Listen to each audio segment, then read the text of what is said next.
성도 여러분 안녕하십니까? 2022년 10월 18일 화요 새벽 말씀 함께 나누겠습니다. 함께 나누실 하나님 말씀은 창세기 37장 1절에서 11절까지입니다. 본문에서는 형들에게 미움을 받는 요셉이 소개되고 있습니다. 본문을 통해서 성도는 하나님의 신실하심을 믿어야 함과 겸손할 때 화평을 만들 수 있음에 대한 말씀 묵상하겠습니다. 첫째 묵상할 내용은 성도는 하나님의 신실하심을 믿어야 한다라는 것입니다. 본문 1절에 보시면 야곱이 가나안 땅, 곧 그의 아버지가 거류하던 땅에 거류하였으니 라고 하였습니다. 이 짧은 구절은 야곱이 어떤 삶을 살아가고 있었는지를 보여줍니다. 창세기에서 가나안 땅은 약속의 땅이라고 불리워집니다. 그 이유는 하나님께서 아브라함에게 그 땅을 그와 그의 후손들에게 주시겠다고 약속하셨기 때문입니다. 그래서 아브라함이나 이삭이나 야곱은 모두 이 가나안 땅에 거주하였고 죽어서도 그 땅에 장사되었습니다. 물론 그들이 거주할 동안 가나안 땅은 여전히 이방인들의 것이었고 그들은 그곳에서 나그네로 살았습니다. 그런데도 그들은 그 땅을 떠나지 않았습니다. 그리고 거기에 장사되었습니다. 그것은 그들이 하나님의 약속 안에 거하고 있었다라는 것을 보여줍니다. 약속 안에 거하고 있는 자들은 그 약속한 곳을 떠나지 않습니다. 그런 의미에서 성도들도 약속의 자녀들입니다. 하나님께서 죄인된 저와 여러분들에게 예수 그리스도를 믿고 회개함으로 죄사함의 은혜를 주시고 하나님의 자녀 되게 해주시는 약속을 주셨습니다. 그리고 그를 믿는 자에게 성령을 주신다고 약속하셨습니다. 또한 장차 하나님의 나라로 인도해 드리신다고 약속하셨습니다. 이 약속을 믿고 그 약속 안에 거하는 자들은 약속의 땅, 즉 믿음으로 사는 삶을 떠나지 않습니다. 로마서 12장 2절에서 너희는 이 세대를 본받지 말고 오직 마음을 새롭게 함으로 변화를 받아 하나님의 선하시고 기뻐하시고 온전하신 뜻이 무엇인지 분별하도록 하라라고 하였습니다. 왜 성도는 이 세대를 본받지 말고 하나님의 선하시고 기뻐하시고 온전하신 뜻이 무엇인지 분별하며 살아야 합니까? 그것은 우리가 하나님의 약속을 믿고 붙잡고 있기 때문입니다. 아브라함과 이삭과 야곱이 어려움 속에서도 가나안 땅을 떠나려 하지 않고 죽어서도 그곳에 장사 지내려 했던 것처럼 성도들은 어떤 때라도 예수 그리스도를 믿는 믿음을 떠나지 않는 것입니다. 그런데 하나님이 아브라함에게 복을 주시마 약속하시면서 그 안에 다소 생소한 내용이 포함되어 있습니다. 그것은 아브라함의 후손들이 애굽에서 400년간 나그네 생활을 하게 될 것이라는 내용입니다. 창세기 15장 13절 14절에 보시면 여호와께서 아브라함에게 이르시되 너는 반드시 알라 내 자손이 이방에서 객이 되어 그들을 섬기겠고 그들은 400년 동안 내 자손을 괴롭히리니 그들이 섬기는 나라를 내가 징벌할지며 그 후에 내 자손이 큰 재물을 이끌고 나오리라 라고 하였습니다. 여기 보시면 하나님은 아브라함의 후손들이 이방에서 객이 되어 400년 동안 그들을 섬기겠다고 하였습니다. 그리고 그 후에 하나님이 그 이방을 징벌하고 그 자손들을 이끌어내신다 하였습니다. 이것은 신약의 성도들이 이 세상에서 고난과 큰 어려움 속에 있게 될 때에 그 안에서 구원하시는 하나님을 바라보며 인내로 믿음을 지키면 장차 하나님의 약속의 땅에 이르게 된다는 사실을 보여줍니다. 하나님의 오묘한 구원의 역사는 우리가 알 길이 없습니다. 왜 우리 안에 어려움과 고난이 있는지 알 수 없습니다. 그러나 성도는 하나님의 신실하심을 믿는 자들입니다. 이 신실하신 하나님을 믿고 의지하며 약속 안에 거하며 믿음으로 순종할 때 그 약속하신 복을 누리게 되는 것입니다.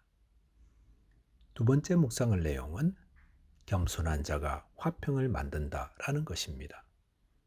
본문 2절에 보시면 야곱의 족보는 이러하니라.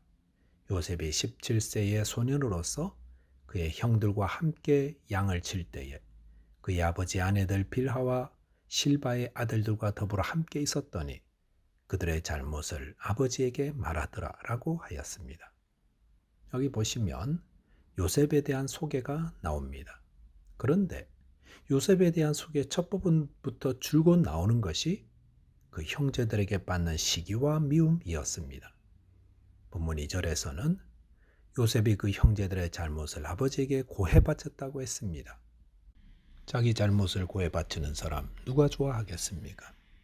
본문 3절 4절에 보시면 야곱이 요셉을 다른 아들들보다 더 사랑하여 그를 위해 채색 옷을 지어 입혔기 때문에 이런 아버지의 편애가 다른 형들에게 미움을 받게 했다고 하였습니다.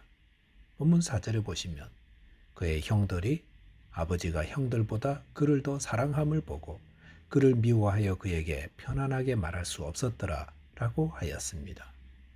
여기서 편안하게 말할 수 없었더라 라는 말의 원래 뜻은 샬롬을 말할 수 없었다 라는 뜻입니다. 샬롬은 이스라엘 사람들의 인사입니다. 요셉의 형제들은 아버지의 편애 때문에 요셉과 인사조차 하지 못했던 것입니다. 본문 5절에 보시면 요셉이 꿈을 꾸고 자기 형들에게 말하며 그들이 그를 더욱 미워하였더라라고 하였습니다. 요셉은 두 번의 중요한 꿈을 꿨습니다. 7절 이하에 보시면 형들의 곡식단이 요셉의 곡식단을 둘러서서 절을 하는 꿈이었습니다. 9절에 보시면 해와 달과 11별이 요셉에게 절하는 꿈이었습니다. 이것들은 얼마나 좋은 꿈입니까? 그런데 이로 인해 형들은 더욱 요셉을 미워하게 되었고 이로 인해 요셉을 애굽으로 팔게 되었습니다. 요셉은 형들의 잘못을 고해 바칠 정도로 정직한 자였습니다. 또한 아버지의 사랑을 한 몸에 받는 자였고 하나님께 은혜를 받은 자였습니다. 자, 이렇게 요셉은 스스로는 바르고 정직하며 윗사람에게는 사랑받는 자요 또 하나님께 은혜를 받는 자였는데도 왜 가정에서 형들과는 화평하지 못했던 것입니까? 그것이 다 형들의 문제였겠습니까? 고린도전서 13장 2절에 보시면 내가 예언하는 능력이 있어 모든 비밀과 모든 지식을 알고 또 산을 옮길 만한 모든 믿음이 있을지라도 사랑이 없으면 내가 아무것도 아니오라고 하였습니다. 여기 보시면 사랑이 없으면 그 많은 믿음과 경건과 능력과 은사가 아무것도 아니라고 하였습니다. 고린도전서 13장 4절에 보시면 사랑은 오래 참고 사랑은 온유하며 시기하지 아니하며 사랑은 자랑하지 아니하며 교만하지 않는다고 하였습니다. 만약에 요셉이 사랑으로 행했다면 어떠했겠습니까? 잠언 17장 9절 보시면 허물을 덮어주는 자는 사랑을 구하는 자요 그것을 거듭 말하는 자는 친한 벗을 이간하는 자라고 하였습니다. 사랑으로 행하는 자는 옆에 사람들의 허물을 덮어주는 자입니다. 물론 악한 행실을 덮어주는 자는 안 되겠지만 다른 사람의 허물과 실수는 덮어주는 자가 사랑을 구하는 자입니다. 또한 하나님의 큰 은혜를 받았다고 함부로 말하기보다 더욱 겸손하였어야 했을 것입니다. 아마도 요셉은 후에 자신의 행동을 돌아보며 자신 안에 사랑이 없었음을 회개하지 않았을까 생각합니다. 이웃과 화평하게 지내는 자는 겸손한 자입니다. 저와 여러분이 큰 은혜를 받고 큰 사랑을 받을수록 하나님과 사람들 앞에서 더욱 겸손함으로 화평을 만드는 자 되시기 바라겠습니다. 말씀을 정리하겠습니다. 성도는 하나님의 신실하심을 의지하여 하나님의 약속을 굳게 붙드는 자 되어야 합니다. 또한 겸손한 자 될 때에 화평을 만들 수 있습니다. 기도하겠습니다. 하나님 아버지, 주님은 신실하신 분이심을 믿습니다. 때로 이해하지 못하는 어려움이 있을 때라도 하나님의 약속을 굳게 붙들고 믿음으로 승리하게 하여 주옵소서. 또한 받은 은혜로 인해 하나님과 사람들 앞에 더욱 겸손하여서 화평을 만드는 자 되게 하여 주옵소서. 예수 그리스도 이름으로 기도하옵나이다. 아멘. 오늘도 믿음 안에서 승리하는 하루 되시기 바라겠습니다. 감사합니다.